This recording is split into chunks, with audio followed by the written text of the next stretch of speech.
some of these things are going to be easy. Some of these things are going to be like, I've never even heard of this, and that's okay. That's okay. So the easy ones, you get to relax. The hard ones, you get to be stumped. So we're going to start with decay, but we're going to do some difficult decay stuff. So we're going to start with a problem. Actually, before I do that, let me get my technology set up, because that is important to have everything in the right place. You guys think I'm smart, but actually I have all the answers right in front of me. All right, so we have an I-123 pill. The I-123 pill has 200 microcuries in it. Your patient is going to be 6 hours late. How much will the patient receive? I'm going to do the decay equation here. A sub T is what I'm going to be solving for, because I want to know how much activity I'm going to have 6 hours from now. So my original activity is going to be 200 microcuries. E to the negative 0.693. I need to know the half-life of I-123, and I do because I've memorized all my half-lives before I go in and take my exam. Half-life is 13.2 hours, and then I'm going to multiply that by my elapsed time, which is 6 hours. We plug that into our calculator. I'm going to give you time to do that. Not a lot of time, though. And your answer should be 146 microcuries. All right, now your patient arrived early for a TEC sensitivity scan. The dose is calibrated for 25 millicuries at 1 o'clock. How much will they receive 30 minutes earlier? So this is technetium, and I have some shortcuts for technetium. And my shortcuts are that I know the 1 hour decay factor is 0.891, and I know the 30-minute decay factor is 0.944. Now, why have I chosen those two? Your test is a multiple choice test. Okay, you don't have to deal with your instructors anymore that give you these silly essay tests. Your last and final test, that's the most important, is multiple choice. And so if you know these two decay factors, you can decay technetium very quickly and get close enough on a multiple choice test. So in this question, the dose is 25 millicuries. Patient's going to arrive early. I think my answer is going to be higher than 25 because earlier means there's more activity. So I'm just going to take my 25 millicuries, says 30 minutes, divided by my 30-minute decay factor. Plug that in your calculator. And we end up with 26.5 millicuries. That is our answer. Now let's do another one. You found contamination in your department and you want to identify it through its half-life. And so you count it in your well counter and you get 7,500 DPM. Now 30 minutes later, you count it again, the exact same length, and it's decayed. It's 6,100 DPM. What's the half-life? So now we have to solve for half-life. So we're going to set up our equation just like we normally do, and our equation is going to be activity at some time. A sub T is always the lower number. So 6,100 equals 7,500. I'm going to set up the rest of my equation. E to the negative 0.693 divided by the half-life. So we don't know that, but we know the time is 30 minutes. So I know that one of these is the correct answer. And instead of doing the natural log and calculating all of that out, I'm going to do a shortcut, and I'm going to say, since I know one of these is the correct answer, I don't know which one. Actually, I know which one. You guys don't know which one. I'm not going to pick the shortest one. I'm not going to pick the longest one. I'm going to pick one in the middle. And what I'm going to pick, I'm going to pick 45 minutes. So I'm going to put 45 minutes in for T1 half, and I'm going to solve this side and see if I get that answer. So go ahead and plug that into your calculator. 7,500 second ln negative 0.693 divided by 45 times 30. I get 4,725.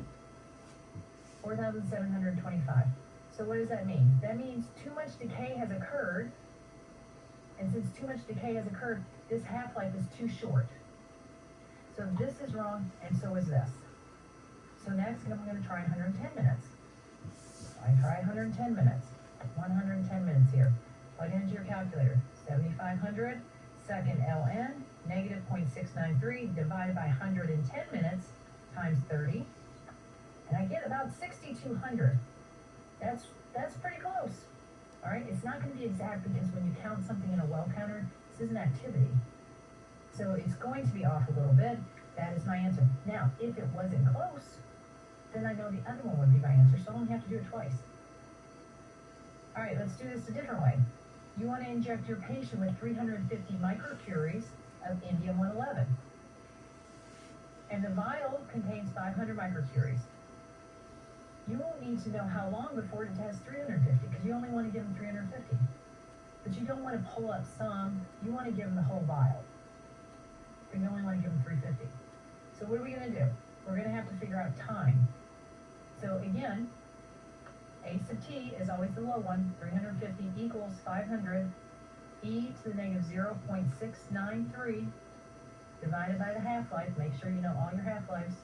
Indium-111 has a half-life of 67 hours times t. Again, I know one of these are the correct answer. I'm not going to start with the shortest one. I'm not going to start with the longest one. I'm going to start somewhere in between. This time I picked 48. So I'm going to put 48 hours here. Now, I'm going to solve this side and see if I get 350. 500 second ln negative 0.693 divided by 67 times 48. I get 304. 304. That means that's too much time because it's way below 350. So 48 is wrong, but so is 72. See how I blocked two of them up? Now I'm going to do 34 hours. Put 34 in there. Let's see what we get. 500 second ln negative 0.693 divided by 67 times 34. 351. That's my answer. All right, now let's play a role in technetium and those decay factors. 30-minute decay factor, 0.944. 60-minute decay factor, 0.891. And if you forget, all you have to do is put it in your calculator. Second ln negative 6.693 divided by 6 times 1, it gives you the answer. But if you know it, then you know it. All right, so we're going to take 30 millicuries of TEC-D-TPA. We want to know how much is there 1.5 hours later. How do I do that? I take my 30 millicuries, I times it by the 1 hour decay factor, and then I times it by the 30-minute decay factor. That is 1.5 hours. And my answer, 30 times 0.891 times 0.944, the answer is 25.2. Now I want 20 millicuries of TEC-D-NDP 2 hours later. I take my 20, 0.891 is the 1 hour decay factor. If I'm doing this for 2 hours, I square it. 20 times 0.891. And if you want to know how to punch that in your calculator, it's 0.891. Hit the up caret button and the 2. And you should come up with 15.8. 15.9 with rounding. Now, 100 millicuries of TEC-MAA 6 hours later. Am I going to punch that in my calculator? No. I found a shortcut. 6 hours is the half-life. All I have to do is divide it by 2. It's 50 millicuries.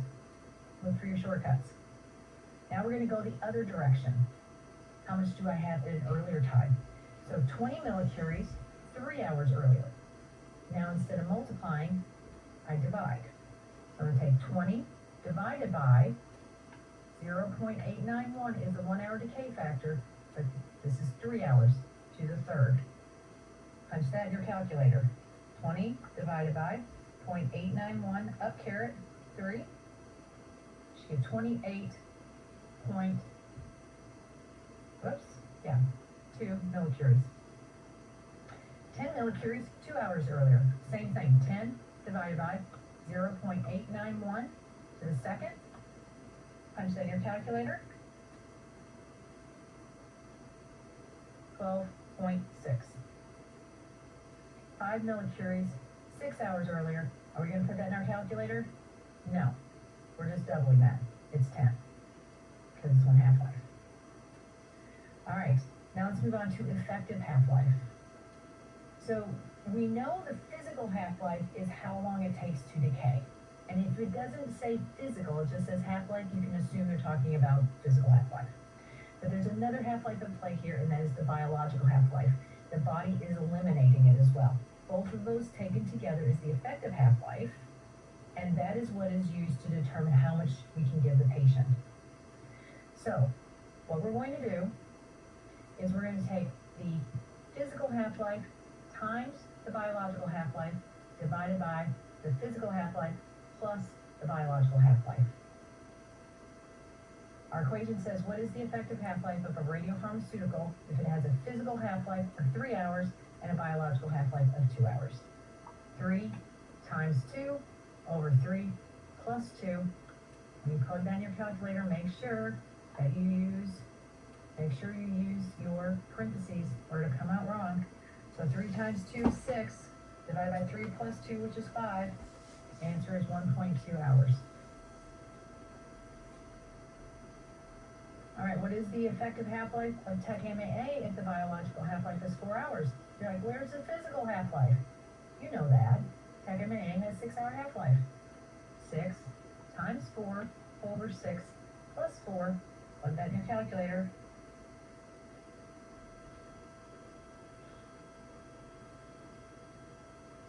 2.4 hours.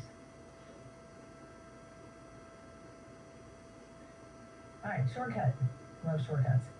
What is the effective half-life of a radionuclide with a physical half-life of 90 days and a biological half-life of 3 hours? That looks like a lot of work to me because I've got to convert days to hours, or I have to convert hours to days, and then I have to put it in the equation. And I just look at that problem and it just makes me exhausted. I don't want to do that work. But you don't have to. And the reason is when your half-lives are really far apart, the longer half-life is negligible. Who cares if the physical half-life is 90 days if your body's going to eliminate it in a few hours? So what that means is, first, the effective half-life is always the shortest one, okay?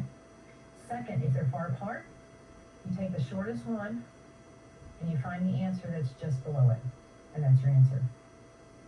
It only works if they're very far apart though, because again, the longer one, negligible. All right, here's all the conversions you need to know. And we're going to go through some conversions. So make sure you know this is your unit. If you go above it, kilo, mega, giga. Below it, milli, micro, nano.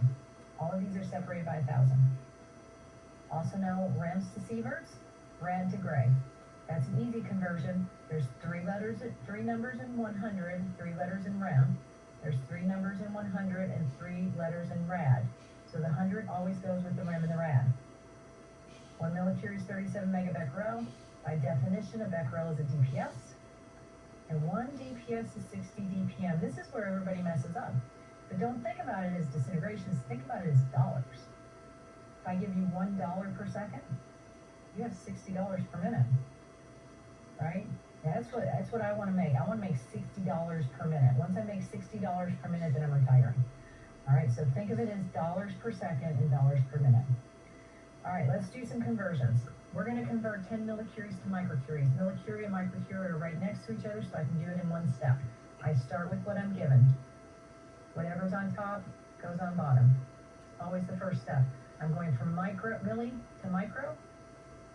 1,000 always goes to the unit that is lower. In this case, the micro is lower, so I put 1,000 here. Milli cancels. I don't even have to put that in the calculator. 10 times 1,000 is 10,000 microcuries. Next one, convert 1.3 curies to microcuries. So now I have to do 2 steps.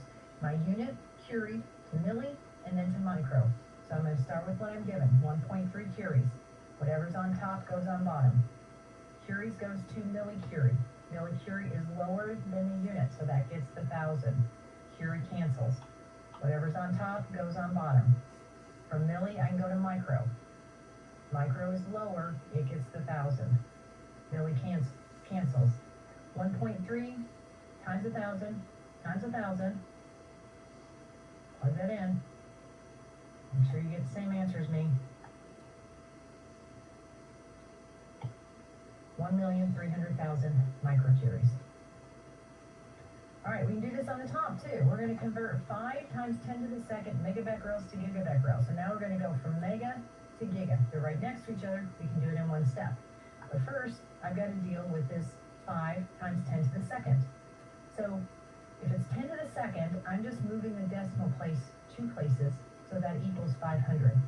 Now, if you're using the same calculator as I am, or if you're using, if you're using the same one I am, I can quickly go back and forth between big numbers and scientific numbers. So if I type into my calculator 5 times 10 to the second, the way I'm going to type that in is I'm going to type in 5 second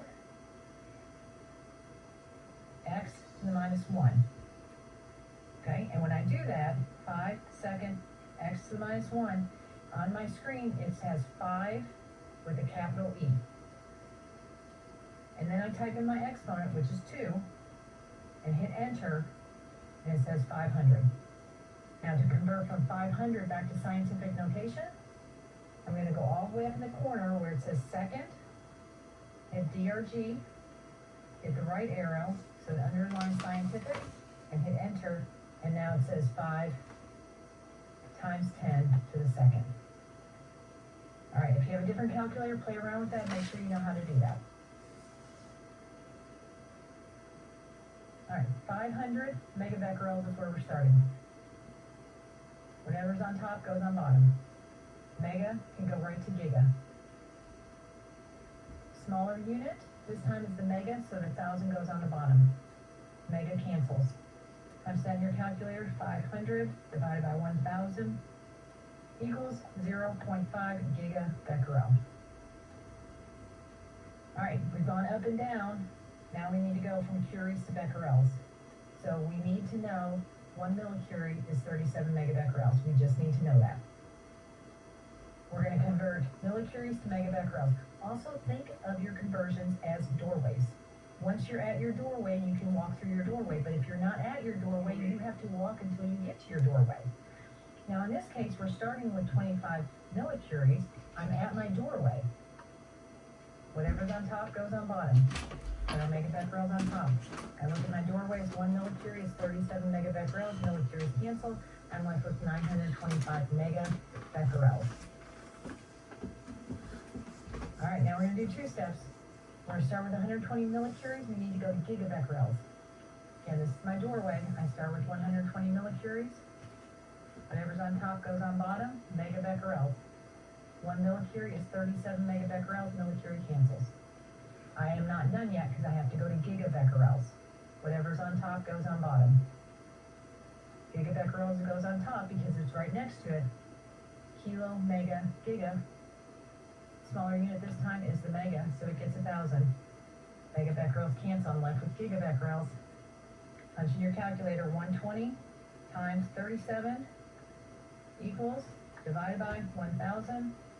Your answer is 4.44 gigabecquerels. All right, we're going to keep going. Now we have to convert DPS, millicuries, to DPS. So how are we going to do that? Well, we're going to start with what we're given, and now we have 2 doorways. We have 1 millicurie is 37 megabecquerel, and we have 1 becquerel is 1 DPS. So we're going to start with our 2 millicuries. I can use my first doorway, millicurie and megabecquerel. 1 millicurie, 37 megabecquerel. That cancels. Now I have to get to my second doorway of becquerel. Whatever's on top goes on bottom. Megabecquerel down here. Do not forget kilobecquerel. Everybody forgets kilobecquerel. 1,000 to the smaller unit, this time it's the kilobecquerel. It's smaller than a mega. Mega cancels. Again, whatever on top goes on bottom. Kilo is right next to the unit of the becquerel. The becquerel is smaller, it gets the 1,000. Kilobecquerel cancels. By definition, a becquerel is a DPS. So I don't have to do anything here. I can just mark out becquerel and put in DPS. And then I'm done. 2 times 37 times 1,000 times 1,000. 2 times 37 times 1,000 times 1,000. My answer is 7.4 times 10 to the 7th disintegrations per second. All right, one more step. Then we're going to move on to something different. We counted our sample for 1 minute, and we got 320,000 disintegrations per minute. Now I'm going the other way. Let's start at DPM, and I want to go to microcuries. Remember my doorways. 1 millicurie equals 37 megabecquerel. 1 DPS equals 60 DPM, and 1 DPS equals 1 becquerel. Those are the things you need to know. So I start with what I'm given, 320,000 DPM. From DPM, I have to go to DPS. DPM on the bottom, DPS on the top. Dollars per second, $1 per second is $60 per minute. DPM cancels. By definition, a DPS is a becquerel. I can mark that out and put in a becquerel. Now I'm at becquerel. Now I just have to get to microcuries. Becquerel on bottom, kilobecquerel on top. 1,000 is the smaller unit. The becquerel smaller, becquerel cancels. Whatever's on top goes on bottom. I'm going to megabecquerel. Why? Because that's my doorway. 1,000 on the bottom is kilo smaller than mega. Kilo cancels.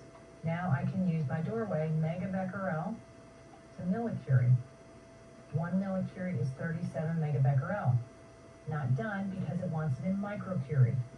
So one more step, we have to convert our millicuries to microcuries. Whatever's on top goes on bottom. Microcurie goes on top. Now the microcurie is smaller, so that gets 1,000. Millicuries cancel, I'm at microcurie. Now before I throw this in my calculator, I'm going to do one last step. I'm going to find 1,000 on the top and 1,000 on the bottom, and I'm going to cross them off because it's less buttons to push, less possibility of error. So now on the top, all I have left are ones, except this 320,000. So in my calculator, it's 320,000 divided by 60, divided by 1,000, divided by 37. My answer is 0.14 microcuries. All right, we're going to continue conversions, but we're going to convert something different. Now, these are 3 conversions that you need to know. Again, these are doorways. Make sure you know them. First, we're going to convert Rankins to coulombs per kilogram. When I do that, I start with what I'm given, 3 Rankins. Whatever's on top goes on bottom. Rankine converts to coulombs per kilogram. 1 Rankine is 2.58 times 10 to the negative 4th coulombs per kilogram. Rankine cancels. I'm left with coulombs per kilogram. That says 10 to the negative 4th. So in my calculator, I'm going to hit 3 times 2.58 second, and you have to find that EE button, x to the negative 1, and then you hit minus 4, and it gives you 0.00074774. All right, let's convert millirad to milligray and microgray. I'll show you no shortcut. We're going to start with what we're given, 50 millirad. We know our conversion between rad and gray is 100 rad is 1 gray. So I'm going to go ahead and put my rad down here and my gray up here. And I'm going to put in my number, 100 rad is 1 gray. I'm in millirad though. If I put an M here and an M here, the conversion remains true. And so I don't have to go all the way to rads. So now millirad cancels. I'm at milligray, so 50 divided by 100 is 0.5 milligray. Now from milligray, I can convert milli to micro. So I'm going to put milligray down here, microgray up here, 1,000 is a smaller unit, milligray cancels, and I end up with 500 microgray. All right, I can do the same thing with Rem and Sieverts. So with Rem and Sieverts, 100 Rem is 1 Sievert. So if I start with 8.5 millisieverts,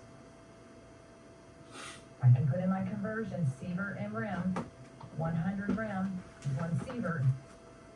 If I put an M here, I put an M here, it makes the conversion true. That crosses out, 8.5 times 100, 850 millirem. Now I'm at millirem, 850 millirem. I can convert to rem.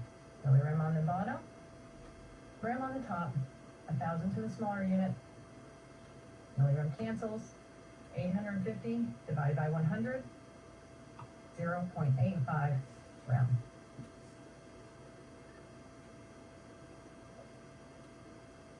All right, we're done with physics. Clinical procedures. Left ventricular ejection fraction. Whenever you do an ejection fraction, I used to say full minus empty divided by full, but a really smart student was like, no, it's big minus small divided by big. I like that much better. Take the big number minus the small number divided by the big number. So what is the ejection fraction of the left ventricle? End diastolic volume is 120 and systolic is 80. Take my 120 minus 80 divided by 120 and times it by 100 to turn it into a percentage. Throw that in your calculator.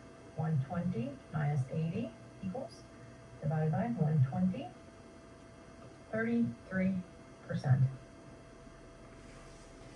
All right, what is the ejection fraction of a MUGA if the ROI at end diastole is 45,000 and end systole is 18,000? So again, big number, 45,000 minus 18,000 divided by 45,000 times 100.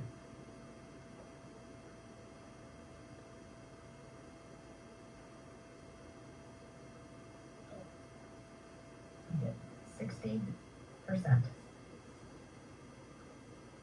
All right, continuing on with the cardiac theme. And again, if you're falling behind, don't worry. This is recorded. You can go back at any time. All right. So, continuing the cardiac theme, cardiac output and stroke volume. What is cardiac output, or what is the stroke volume? Stroke volume is how much is being pumped out with each beat. So all you have to do is take the end diastolic volume, subtract the end systolic volume. 140 minus 80 equals 60 ml. That's the answer. Stroke volume is pretty easy. Cardiac output, that's going to be the stroke volume, how much is pumped with each beat, times how many beats per minute. So the cardiac output is the total that's being beat, the total that goes out in a minute. So I take my 70 ml, times that by my 75 beats per minute. Throw that in your calculator. 70 times 75. I get 5,250 milliliters. Which makes sense because the cardiac output is usually about 5 liters. 5,000 milliliters. All right, let's throw it all together. What is the cardiac output of a patient who has a heart rate of 80 beats per minute, and diastolic volume of 150, and end stroke volume of 80? So first I have to find the stroke volume. End diastolic volume minus end systolic volume gives me my stroke volume. In this case, it's 70 ml. I take that, multiply it by beats per minute, times 80, 70 times 80, 5,600 ml cardiac output. All right, gallbladder ejection fraction. Big minus small divided by big, same thing. So, calculate the gallbladder ejection fraction of the following counts. Max, 12,400, min, 7,900. So I take my max, 12,400, minus my min, 7,900, divided by my max, big minus small divided by big, times it by 100 to turn it into a percentage. Plug that in your calculator.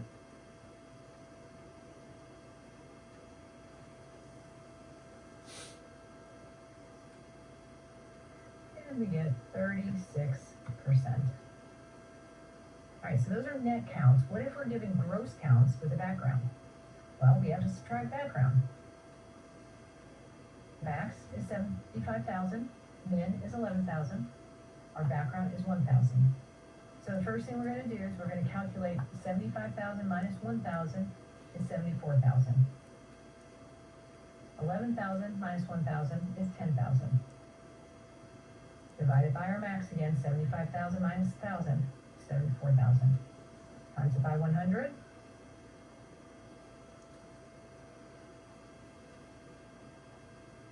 And by the way, another little shortcut here. Since all of these are thousands, you can just mark these off. Same as 74 minus 10 divided by 74. Less buttons to push. So what does that come out to? 85%. 85%. All right, let's move into gastric emptying study. Everybody's favorite study. We're doing a ton of these, aren't we? All right, we're calculating the percent remaining. You know, it's so much easier when we calculate the percent empty because it's just like the ejection fraction. And then when somebody really smart was like, oh, I think it's better if we do the percent remaining, like, okay, we could still do an ejection fraction and subtract it from 100, but I think the better way of doing it is actually calculating that percent remaining. So that's what we're going to do. Calculate the percent remaining of a gastric emptying study given the following information. Now, since we're doing anterior and posterior, anytime you do anterior and posterior, you have to get the geometric mean. You can't just get the average. What is the geometric mean? Square root, anterior times posterior. So I'm going to do the geometric mean of my 0 minutes. So I'm going to take the square root of 48,000 times 49,000. We'll plug that into our calculator. So to do that, you have to hit in this calculator, second, and then you hit the x squared button, which is to the left of the 7. And it should look like the square root with an open parentheses. So hit 48,000 times 49,000 equals, and my geometric mean here is 48,497. Now I have to do the same thing for my 60 minute. Square root, 33,000 times 29,000. Plug that in your calculator.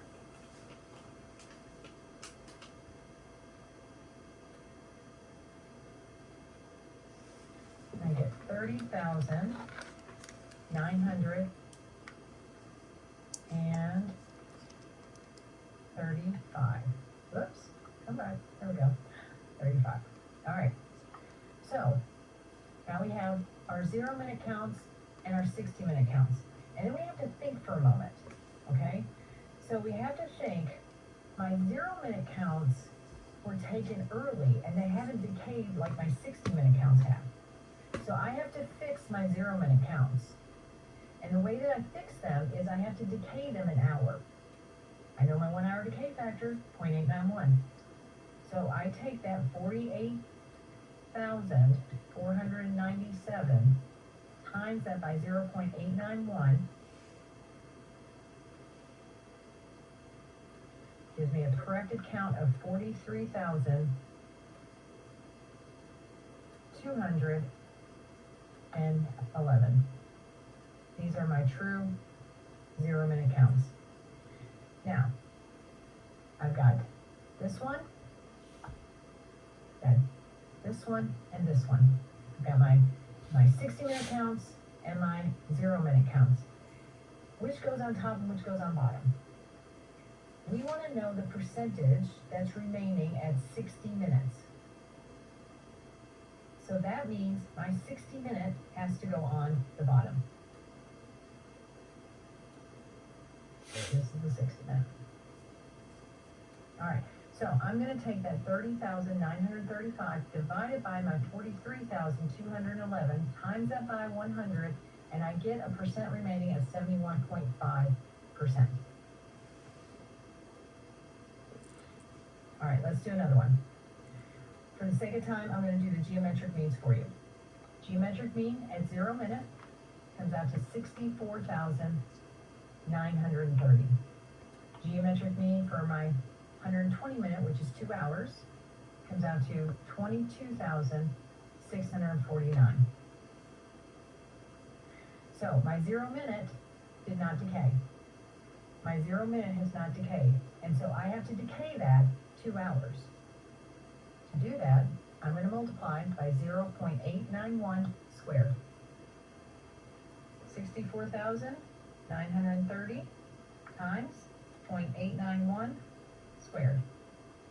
I have corrected counts of 51,547. This is my 0 minute. This is my 120 minute. I want to know the percent remaining at 120 minutes, so that's going to be my numerator. 22,649 divided by 51,547, times that by 100,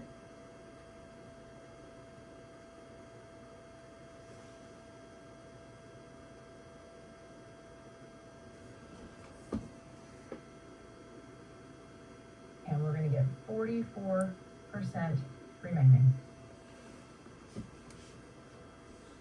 All right, so those are kind of tricky, and it takes a lot to do them. All right, expected bladder capacity. If we're doing a cystogram, where we have to fill up a pediatric bladder, we need to know about how much can go in that bladder, and we're going to do that based on their age. We're going to use a simple formula of age plus 2 times 30 ml. That gives you the expected bladder capacity, so that's about how much you want to fill their bladder with. So 4-year-old child, 4 plus 2 times 30, 180 ml. 6-year-old child, 6 plus 2 times 30, 6 plus 2 is 8, 8 times 30, 240 ml. 7-year-old, 7 plus 2 times 30, 7 plus 2 is 9, 9 times 30 is 270. All right, lungs. When we quantify our lung scans, we're doing that to see what percentage remains after the patient has that part of their lung removed to ensure that they have enough lung function to sustain life. So it's one of the most important scans that we'll ever do. So we need to know how to do this. Now, first question here is, what is the percent function between the right and the left lung? If I want to know the percentage of the right lung, it's going to be right over right plus left. If I want to know the left lung, it's going to be left over right plus left. So whatever you want to know the percentage of, that's the numerator. The denominator is always the total. Now, I can see a shortcut here because both of these have 3 zeros, so I can cross them out. Right lung, 128 over 127 plus 128 times by 100. Left lung, 127 over 127 plus 128 times by 100. Put both of those into your calculator.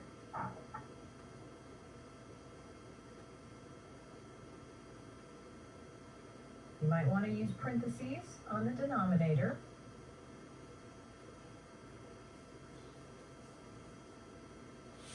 They both come out to 50%.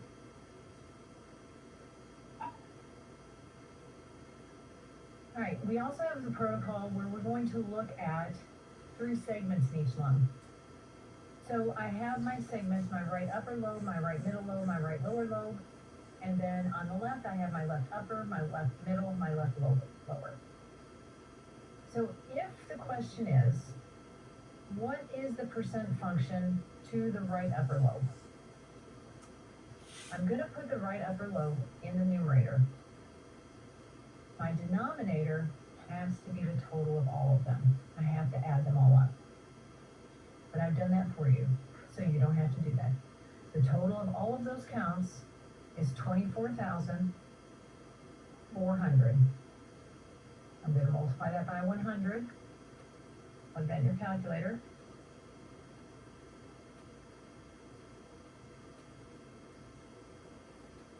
The total function from the right upper lobe is 10.2%.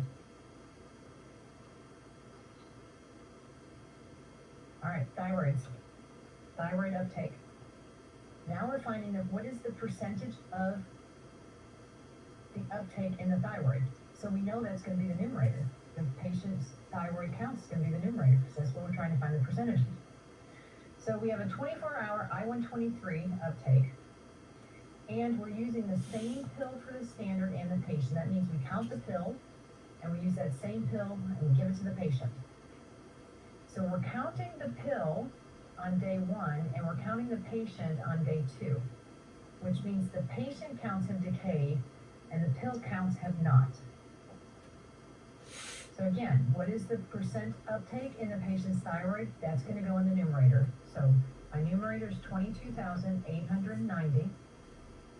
And I'm going to subtract the patient background of 759. Now the reason we do the thigh counts is because the thigh is about the same size as the neck, and we're trying to find how much activity is in that same basic volume that's not in the thyroid.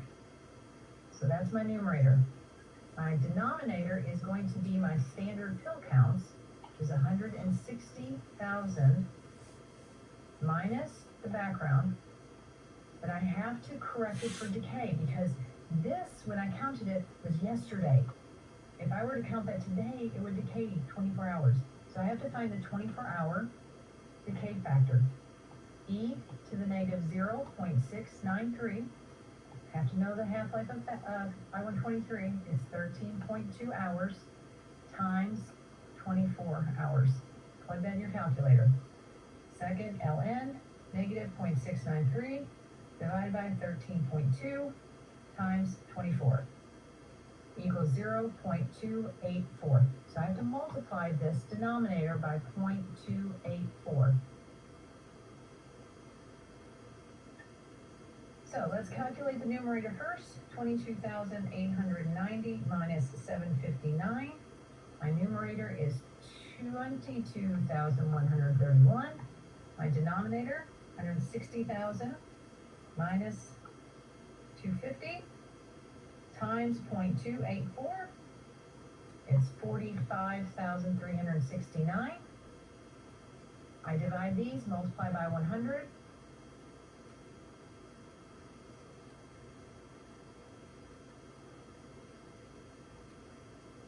And I get an uptake of 49%.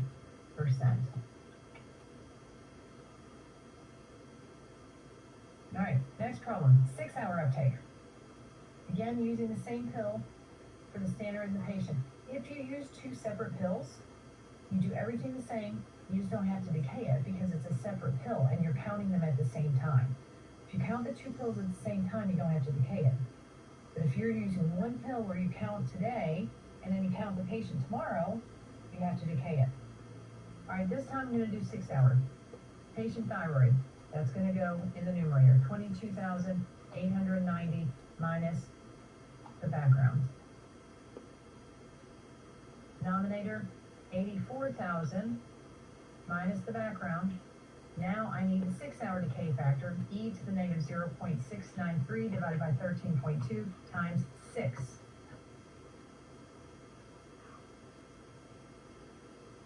That comes out to 0.73. I put that all in my calculator. I times it by 100 to get a percentage.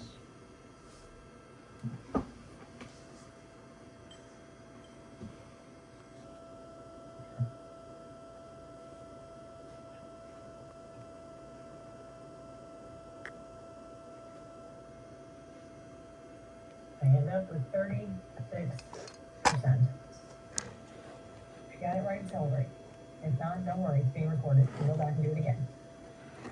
All right, liver lung shunt. Liver lung shunt.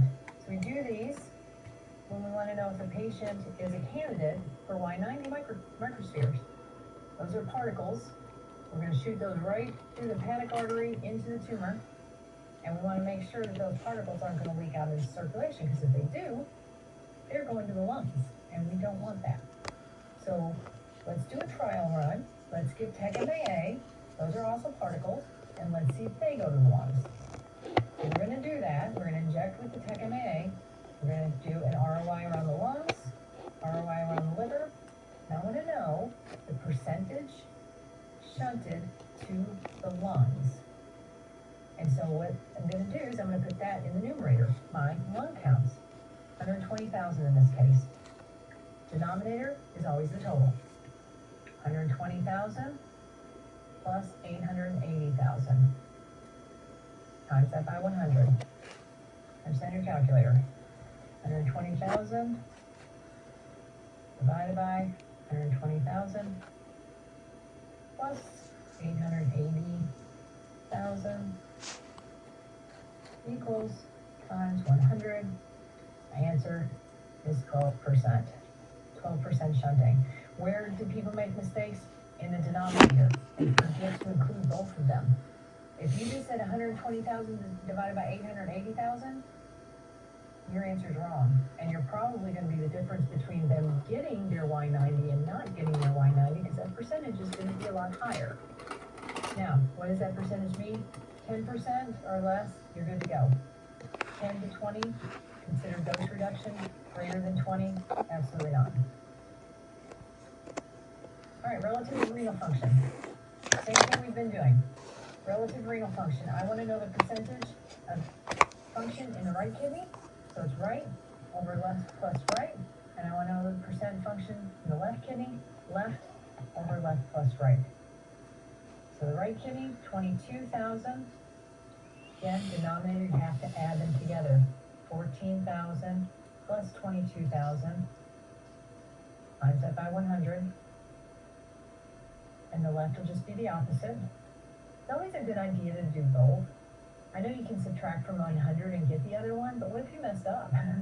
If you do both, then you catch a mistake and you don't get a question wrong. So left is 14,000 divided by 22,000 plus 14,000 times 100.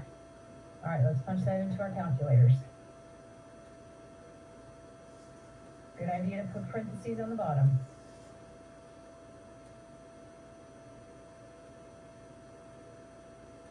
All right, for the right, I got 61%.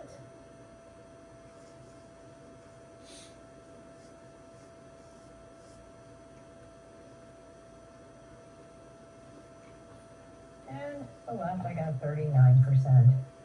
They add up to 100%, so it means I'm probably right. All right, so we've done clinical procedures, we've done physics, now we're going to do radiopharmacy math. So, first thing we're going to do, and by the way, we're just going to keep going. All right, so if you need to take a break, feel free to take a break. It's being recorded, you're not going to miss anything. Dose volume calculations. Dose volume calculations. Dose volume calculations are always conversions. Always conversions. So when we do one of these, we have to find our conversion. And again, conversions are doorways. So always think that. So we have a vial of TECMAA that has 100 millicuries in 8 ml. That's my conversion. 100 millicuries equals 8 ml. I want a 4 millicurie dose. What is the volume? Always start with what you're given. 4 millicuries. Can I go through my doorway? Yes, because it's in millicuries. Whatever's on top goes on bottom. Put our mLs on the top. I have 100 millicuries, that goes down here. 8 mLs goes here. Millicuries cancel. 4 times 8 divided by 100. 0.32 ml is your answer. Let's do another one. You have a vial of TEC-MDP. It has 200 millicuries and 15 ml. That's my conversion. 200 millicuries equals 15 ml. I'm going to draw 0.4 ml, and I want to know how many millicuries are going to be in the syringe. So I start with what I'm given, 0.4 ml. Whatever's on top goes on bottom. Can I use my conversion, my doorway? Yes, because it's an ml. I put ml on the bottom, millicuries on the top. I put in my numbers, 15 ml down here, 200 millicuries here. ml cancels. 0.4 times 200 divided by 15. I've got 5.3 millicuries in my syringe. Let's do another one. You have a vial of TEC-DTPA, has 200 millicuries and 8 ml. You need 40 millicuries now, and you need another 40 millicuries in 2 hours. What is your dose for both? Let's do now first. Now, my conversion is 200 millicuries equals 8 ml. Now, I know a lot of you are taught to go ahead and divide this and get your millicuries per ml, and that's fine, but it is an unnecessary step. You don't have to do that. But if you want to, go ahead. So, now I need a dose of 40 millicuries. So I'm going to take my 40 millicuries. Whatever is on top goes on bottom. I can use my doorway because I'm already in millicuries. I put my 200 200 millicuries on the bottom, 8 mLs on the top, millicuries cancel. So I take 40 times 8, divided by 200. My answer is 1.6 ml. Now, 2 hours later, what happens? My 200 millicuries is no longer 200 millicuries. And again, I can do the concentration and I can decay the concentration. Both of those are going to give you the same answer. In 2 hours, my 200 millicuries is going to decay 0.891 squared, 0.891 the second, times that by 200, and we have 159 millicuries, and I'm going to keep the 8 mLs, equals 8 ml. So now I need another 40 millicuries. I'm going to use my new ratio of 159 millicuries, 8 ml, millicuries cancel, 40 times 8, divided by 159, now I need 2 ml. And that makes sense because 2 hours ago I only needed 1.6 ml, now I need 2 ml,